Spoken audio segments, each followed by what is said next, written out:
ing the backstage pass with my name and the wrong tour bus. The pass was glossy in the way things get when nobody wants them to have consequences. Lanyard black as an apology, laminate heavy, the festival's logo shouting its season. Below the logo, where a band name should have been, someone had printed clean as a scalpel, for RYAN Cole. Under that, in a line the system wasn't designed to hold, a time and a place. Bus 3, 11:15 p.m. J. I repair things that help noise become music. Amps, pedal boards, the minor tyrannies of power supplies. My bench smells like rosin and hot solder, like burnt dust performing a soliloquy. Evan, the man I split rent and patience with, writes about art for magazines that still pretend the internet is a rumor. We've been together 5 years. The good bowls live in the same cupboard as our reasonable choices. By the sink sit 2 heavy glasses, because water is cheaper and kinder than whatever we might say without it. He'd come home from the press pit smelling like cedar and the last hour of a lobby where the bartender knows what contrition tastes like. He kissed my neck with the accuracy of a man who believes coordinates count as tenderness. "I need to grab a quote late," he said. "They pushed the headliner's walkthrough. It's nothing." He undressed in the hall as if the bedroom had started filing reports. The pass lay on our table the next morning as if it had slept well. J meant Jordan Cade, guitarist whose profile keeps being photographed by men who wish angles were ethics. 6 months ago, I'd rebuilt his obsolete tape echo in a backline tent while he learned my name and pretended to forget it. He has the shoulders of someone who makes crowds feel private. By 10 p.m., the festival looked like every rumor it had told itself coming true. Lights performing innocence, people practicing decisions they'd later call fate. I could have stayed home and let furniture be its own kind of witness. Instead, I walked past merch tents that smelled like dryer sheets and ambition, past a woman selling glitter as absolution, to the buses idling behind the stage. Bus 3 had a driver who could smell a confession 50 yards away. He blinked once at my pass, and then the door let me decide whether to be decent. Inside it was all dark leather and the optimism of small fridges. 2 paper cups waited on the counter as if water had been asked to behave. A jacket I recognized by its cuff, Evans, Navy, a thread that has refused to mind itself, hung on a hook by the bunk. I put my hand up as if to touch and let it hover instead.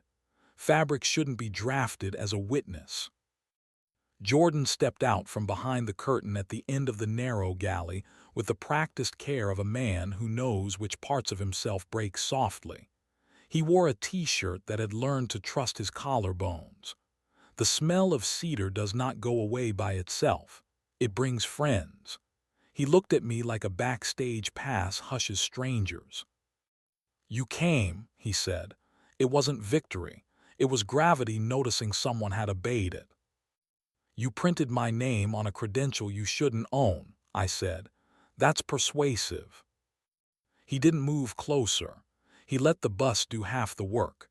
"He thinks he's meeting me after the encore to end it politely," Jordan said. "He promised his editor he wouldn't text quotes after midnight. I thought you should have the room first." "How long?" I asked, because fixing anything starts with nomming what it is. 8 months, he said. No decorations. It started with rain and an elevator at that hotel on 9th where the carpets make forgiveness smell expensive. I ended it twice. He sent me a photo of your breakfast with a complaint about my tone. I respected his sentences against my better judgment. He reached toward my wrist and stopped at the inch of air that has learned to be explicit. Heat chose its language. He didn't claim it. The restraint felt indecent and correct at the same time. "I didn't invite you for absolution," he said. "Secrets act heavy until you place them in the right air. Buses are decent air. Nobody expects them to be elegant." Footsteps on the stairs, the soft hydraulics of doors remembering their job. Evan stepped into the galley with his docent face on, gentle, precise, the exact volume of a man who can write an apology without needing to be the hero of it. He saw me. He saw Jordan. He saw the cups, the jacket, the inch of space testing its own anatomy. He closed the door with that hinge respect he gives to rooms even when he doesn't deserve theirs. "Okay," he said.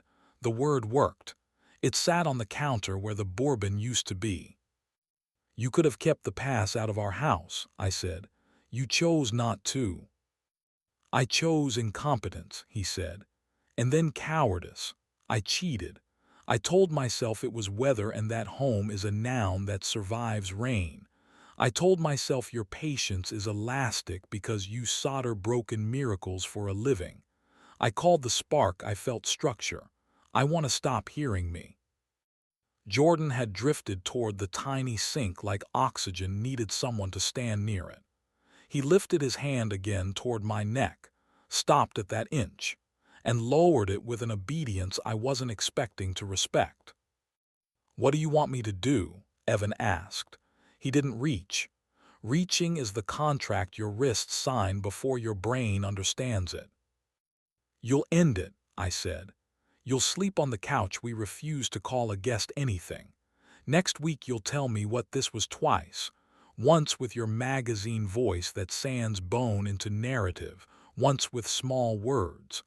I'll decide what my hands can hold without lying to my wrists." "I'll do that," he said. The bus hummed like a room that had been told the truth and agreed to be furniture. Jordan exhaled in a way microphones adore. He walked close enough for breath to draw a map along my jaw and set his mouth near my ear without touching me. The warmth rearranged a little furniture and left no mess. "Thank you for not making me your headline," he said soft. "We both would have believed you." He slipped past, climbed down, and let the door decide not to be punctuation. We sat at the tiny table built for messes with good intentions. Outside, the encore asked the sky to practice forgiveness. Inside, the cups sweated competently. We didn't drink. Chairs are for posture. We needed gravity. "I'm not leaving tonight," I said. "We'll walk home without touching. We'll wait at crosswalks because other people's knees and our better natures both deserve seconds. You'll sleep on the couch. Tomorrow you'll end it without complimenting him. Next week you'll bring me small words." He nodded. He didn't cry. I still love him for that. A set list thumped against the window like a clean coincidence. The driver smoked outside with the aura of a man who knows a dozen kinds of silence. We walked. The festival's exit learned it had fewer opinions in the dark. At the gate, a cyclist shaved a corner thin and Evan's hand rose in reflex. His palm hovered near my hip, a kindness we both wanted and declined to notarize. I didn't lean. Correctly applied, boredom keeps locks honest and mornings survivable. At home, the kettle auditioned for a larger role. We didn't cast it. He arranged blankets on the couch with the care of someone who knows mise en place is also a language. I slept like a device I wasn't ready to test. In the morning he came back from the lobby that sells permission smelling like nothing, the cologne of adulthood done correctly. He told me he had ended it. He told me twice. In magazine voice, context, sequence, a practiced humility. In small words, he liked being two men because one of them wasn't tired. He mistook adrenaline for architecture. He could be one person if I let him do the work. Letting isn't noble. It's arithmetic with a conscience. He slept on the couch for 6 nights and learned the distance between our door and our bed like a route he didn't put on a map. On the 7th, he came to me without ceremony and remembered my mouth with the lazy precision we taught each other early and almost lost. There is an erotics of restraint that doesn't ask for witnesses. There is a thrill in choosing not to ruin morning. 2 days later, Jordan texted one sentence. Thank you for telling the truth in a room meant for noise. I wrote back, try it in a quiet one. He didn't reply, which was the second best thing he did. Work stayed exact and uninterested in story arcs. I rebuilt a pedal that had taken on water like a bad idea and watched it confess with a hiss. I taught a kid with a pawn shop strat how to solder without burning a whole future. I refused to fix an amp for a band whose singer had made recoil look like charisma. Sometimes ethics is a bench with scorch marks you can live with. A week later, I saw Jordan outside the venue. He looked smaller. Maybe my anger had stopped needing him to be tall. He said hello without trying to own my afternoon. He didn't smell like cedar.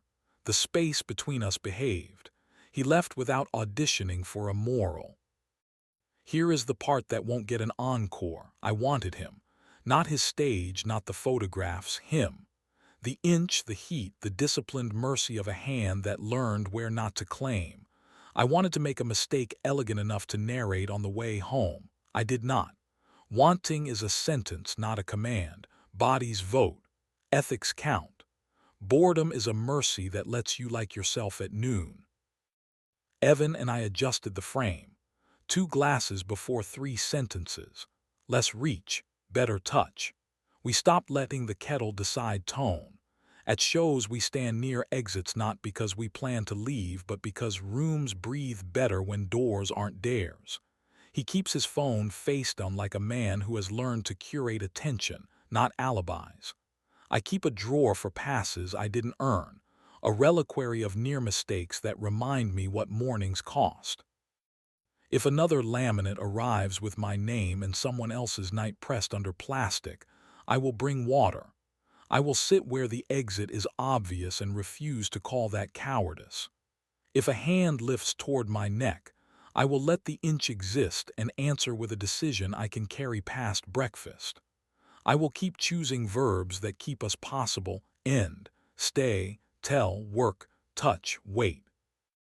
And when a repaired amp takes current clean, and the room inhales the way good rooms do, when the first chord comes honest instead of loud, I will think about the tour bus and the door that didn't turn itself into punctuation.